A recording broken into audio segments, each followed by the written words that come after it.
Now, Simone Thomas joins us here tonight with a little look at some hurricane action before we get a full look at your forecast. Hey, Simone. Now, a study says that while hurricane frequency over the past 30 years is declining, their intensity is increasing, leaving greater damage in their wake. The study, published in Geophysical Research Letters, found that storm winds intensified more quickly because of warmer sea surface temperatures, which is directly linked to climate change. Of the hurricanes hitting land, a larger percentage are reaching Category 4 to Category 5 intensity, meaning that wind speed of at least 130 miles per hour. Their damage to residential areas is categorized as catastrophic.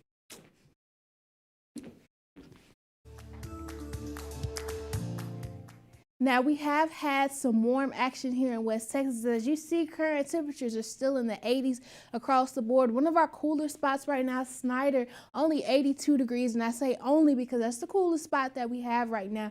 87 right now in San Angelo, 85 down in Menard, 84 in Abilene. Nairobi, right next to Snyder, up to 88 degrees at the moment. Now, tonight, we aren't going to have any clouds present, but we will have that southerly flow pumping in warm air to help us stay on the mild side tonight. Overnight lows will only be dipping into the mid to upper 40s with some warm spots still in those 50s. Paint Rock going to be a spot holding on to 50 degrees, as well as Abilene and Sweetwater. San Angelo, we're going to dip down a little cooler to 46 degrees.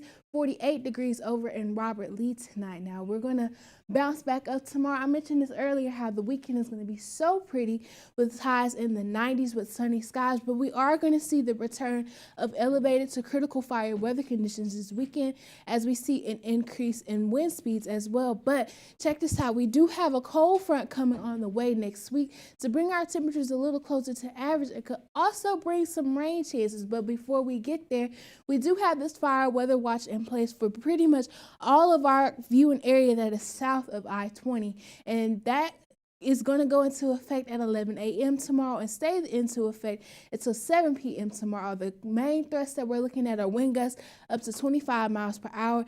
The ongoing drought is not helping things, and we're going to be looking at relative humidity values in the single digits.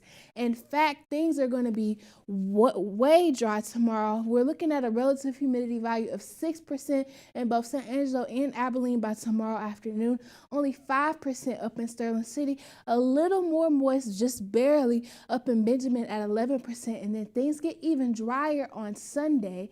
We see relative humidity values as low as 4% up in Snyder, 7% in San Angelo and Abilene. So I wouldn't be surprised if that watch gets extended into Sunday or even upgraded to a red flag warning as we progress throughout the weekend. But back to those rain chances I said that could be on the way.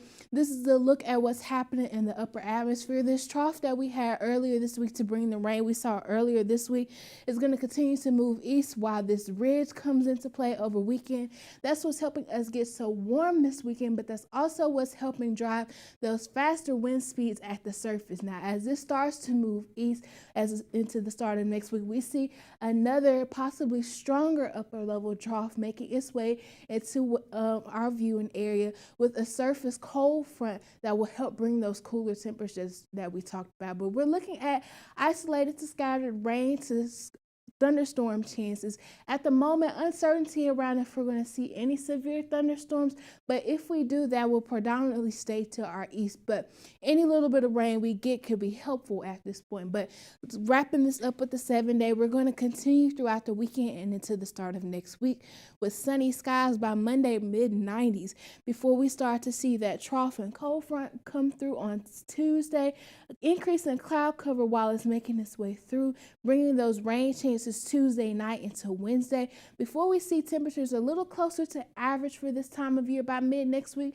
but we'll be back on a warming trend, already back into the 80s by this time next week. Back to you, Tim.